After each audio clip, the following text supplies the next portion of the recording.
দর্শক আসসালামু আলাইকুম। আশা করছি সবাই ভালো আছেন।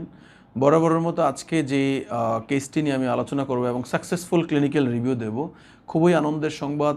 আমার আরও একটি ভাই নড়াইল থেকে এসে সুজন সাহা ওনার বেবি কনসিভ করেছে। ওনার সমস্যা ছিল অ্যাজোস্পার্মিয়া।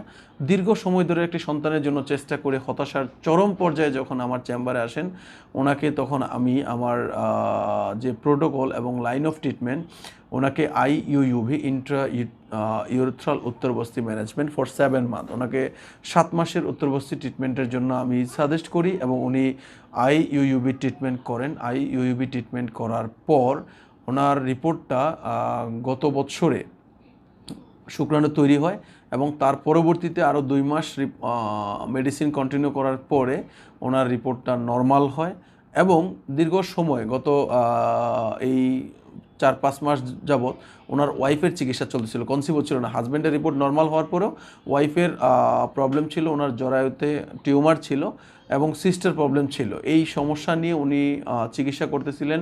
ওয়াইফের পিরিয়ড ইরেগুলারিটিস ছিল এবং ফাইনালি এই মাসে আল্লাহ তাআলার অশেষ রহমতে, আজকে মে মাসের 15 তারিখ, আল্লাহর অশেষ রহমতে ওনাদের জীবনে যে কাঙ্ক্ষিত একটা স্বপ্ন ছিল একটি সন্তান কনসিভ করা, আজকে আলহামদুলিল্লাহ প্রেগনেন্সি পজিটিভ।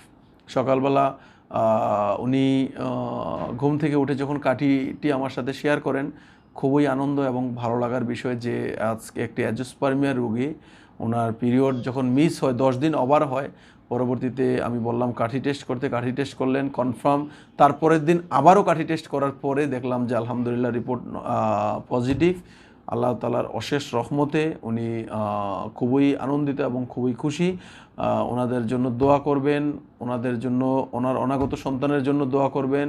সেই নড়াইল আমার এই ভাইটি আছেন এবং ওইখান থেকে এসে কত কষ্ট করে চিকিৎসা করতেন, সেই কষ্টের পরে আল্লাহ তাআলা ওনাকে মাফ করেছেন।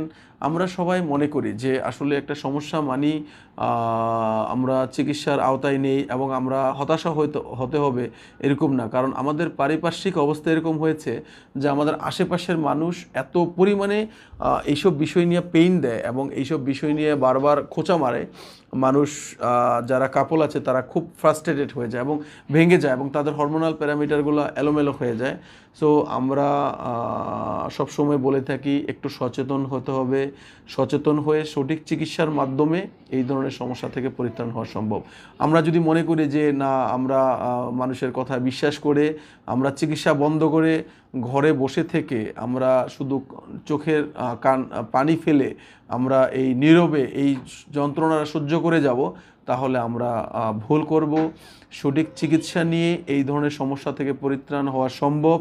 বাংলাদেশে অসংখ্য অগণিত ইনফার্টিলিটি ডক্টর আছে, ইনফার্টিলিটি রিলেটেড, যারা ট্রিটমেন্ট করে তাদের সাথে পরামর্শ করে আপনারা একটা সঠিক চিকিৎসা নিয়ে আপনারা ভালো একটি সুন্দর, আজকের এই সুজন ভাই এবং সাথী এই দুজনের মতো একটি সুন্দর নিউজ নিয়ে আপনারা আমাকে জানাবেন এবং আপনাদের সকলেরও এই ধরনের একটা ভালো দিন আসবে বলে আমি এই আশা ব্যক্ত করছি।